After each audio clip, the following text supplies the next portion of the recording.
So, being into witchcraft and doing all those things, I had already been a very sexual person because of all of the feelings that just came out of nowhere upon me that I had no control. Yeah. And I started having dreams. I started having dreams of having sex. I started having dreams of having oral sex, even being with men and women. And the sexual activities with people was not enough for me, to the point. Having sex, you got to the place where men sexing you is no longer enough. Yeah. No matter how they try, no matter. It's not enough for you. It went to the point where after having sex with men and they would climax, I started to masturbate right after the sex. It wasn't enough. So most of these women who complain that no man can satisfy them, most of the time is spiritual.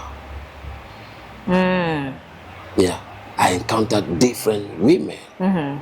So at the end of the day, they are prostituting. Yeah, they have different type of dildo. I was doing deliverance from a woman. She said sometimes she has to use bottles and things to be bleeding. She has to hurt herself and be bleeding. That is the only way she'll feel somehow released. And that used to happen to me to the point where I would use vegetables and even sausages or carrots. Yeah. After having sex with a man. After having sex with a man. You are still not never get to the climax. No. Yeah. No. I did deliverance for a lot of women like that. One of them, she said she will use bottles. She has to use anything on herself until she started bleeding. Wow. That is the only way she will feel like it's okay now. But obviously at the time, I wasn't thinking that something was wrong with me spiritually. I just thought that it was normal. It was me, not knowing that something was controlling my body, and controlling my mind. You see, if you're a woman watching this video and you are going through the same thing, you need deliverance. Like no matter who says you, no matter how many times, you are never satisfied. You are never okay. You need deliverance before it gets worse. Continue. Yeah, definitely. And after that, then I started to masturbate every night. I could not sleep without masturbating. I started to masturbate every day, sometimes like 5 times a day. Just a day? In a day. The feeling would just come over me. Whatever I'm doing, I would stop it, go to the bathroom, and just start. If I'm home, if I'm off, I would just do it. I had to do it. Otherwise, it would start to get so miserable and agitated. Even if I am at work, I had to do it. Especially at night. If I never did it at night, I could not sleep. I could not sleep. In order for me to have a good night's rest, I had to do that. Had to. Yeah. And then that was not enough. All the masturbation 5 times, more than 5 times a day and a night is not enough. It started to get boring. I started to lose feeling, actually. So the next thing that I started to do, I find that when I started to masturbate, I knew then in that moment when I did this, I knew something took over me because I could feel my face going distorted in different ways. And sometimes my voice would change into something deeper. And I would call on Satan to come and have sex with me. So having sex with people is not enough. Masturbating is not enough. Now you started having sex with Satan. Yes, I started having sex with Satan. You have to call all these demons and Satan to come and sex you. Yes, I started to call. And was that enough? It was enough. That was the only thing then that satisfied me sexually. Wow. That was the only thing that satisfied me was Satan. No man can satisfy you anymore. No carrot, no cabbage, no anything, no masturbating can satisfy you. Only a spirit. Only Satan and those demons. Yeah, but I used to call on Satan specifically. Yeah. No other demon, no other spirit but him. And I always used to, it's like I couldn't help myself when I start and I started to feel like the climax started to get greater and greater. When you call Satan? Yeah, but when I do it, I had to uncover myself. I had to make sure that I was on a bed.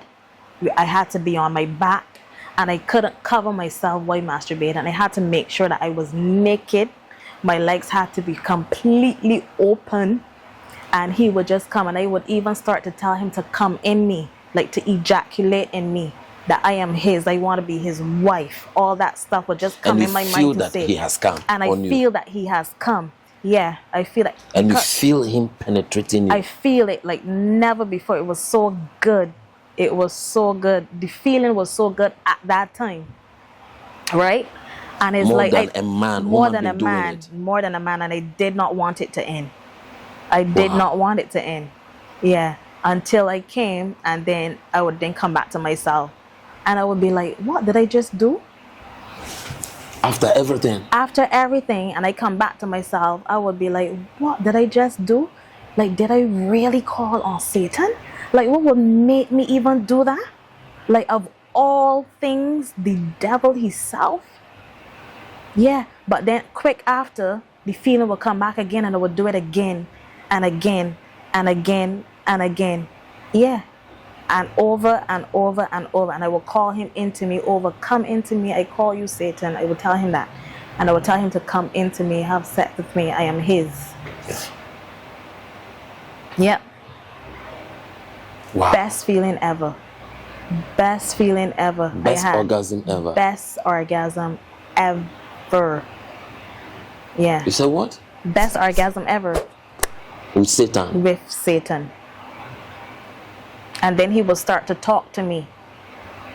So after, even if I'm working, going about my day, he will start to speak to me. And I will start to have a conversation with him too. Yeah. Yep. I even started telling him I love him. And you are his. And I am his. Wow.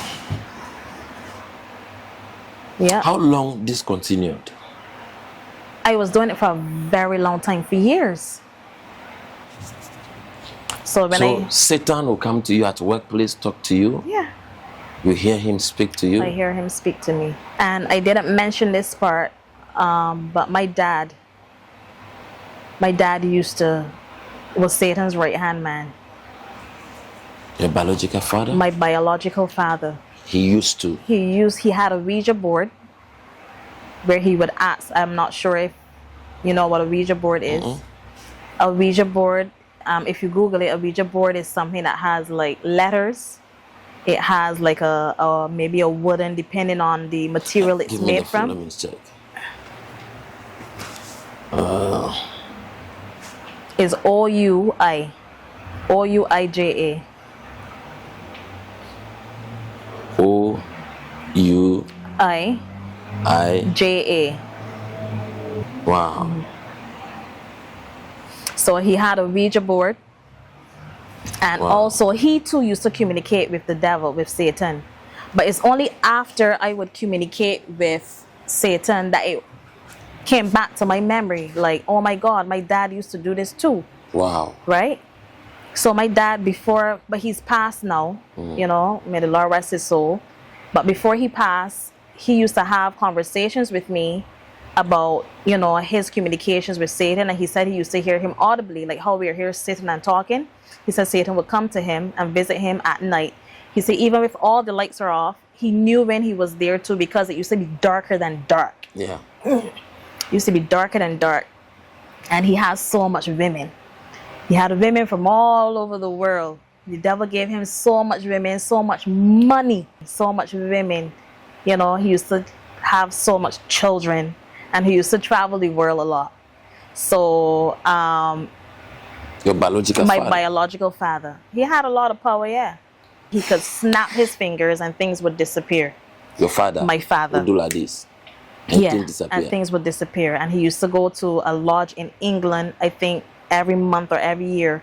That's where you see a lot of powerful activity when it comes to the occult in London. Yeah. Right? And he used to sleep in a coffin. Yeah. All that he used to do. And I remember I do a deliverance for a certain man, And I don't want to go into details. Okay. Yeah, he has coffin in his house. Okay. That there are days he sleep in those coffins. Yeah. And there are burial grounds here in Barbados that before the end of the year, somewhere in December, he will go there, they'll open the tomb, and he has to spend the night on top of the coffin of the dead person. Yeah. But I never knew why he used to do it. Go to the cemetery, they'll open the tomb, and he will sleep on the casket, yeah, for the whole night. Yeah. And to renew his power. Yeah, to renew his power. Okay. Yeah. Okay. So even when he said people, a witch told him that the only way he can get help is to go to that African man's church. But his power is, he's very powerful. And not every pastor can match up with his power. They cannot. To even say they want to pray for him. Correct, because the attacks that would come. Yeah. So he said he started watching my videos on YouTube, and he was like, yeah, this guy can do something. Yeah, this guy can do something. So I was here, and he came for the one-on-one. Yeah. He sat down, he was looking at me. I was just looking at him, and I was just smiling. Okay. Yeah. I was yeah, he was looking at me like that, and I was looking at him, and I was smiling. Yeah. They said, brother, can I shake your hand? And he shook my hand. And I said, yeah, you can help me. Oh, he noticed it. Yeah. Yeah. He said, I was just looking at me like that, and I was looking at him. Yeah. And I was seeing how he's seated on the throne with all this gold, gold like necklace, chain, and crown. Is like a king. Yeah. Power. Yeah. So I was just looking at him like that, and I was smiling. Yeah. Then he said, brother, can I have a shake? And I said, yeah. I said, I know you can help me. Yeah. So we started the deliverance. It wasn't easy. Then he has to throw away some of those caskets, denounce things. Yeah. He's somebody that when he fell down, he was vomiting blood. Oh my God. That was the deliverance. Whew. I don't feel that in my stomach. He was vomiting like blood. Yeah, because I went through that too. Yeah. Yeah, you too. You went to your deliverance. Yeah. Wow. Yeah. You vomited a lot of blood here. I had no help. You didn't know? No. Yeah. You vomited a lot of blood. Wow. Yeah.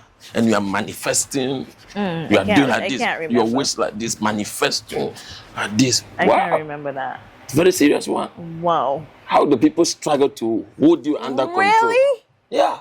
While sharing her testimony, there was a demonic interference which made her dizzy and unable to speak.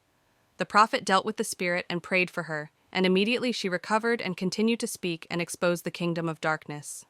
Control over this atmosphere. I silence every power of the enemy. And I declare, let there be no distraction. Let there be no distraction. Let your spirit and your presence alone be at work in this atmosphere. In the name of Jesus, let your presence, let your spirit, let your power alone take control over this atmosphere. In the name of Jesus, we arrest the influence of every demon and every spirit. We silence every spirit of witchcraft. In the name of Jesus. In the name of Jesus. Lord, take control.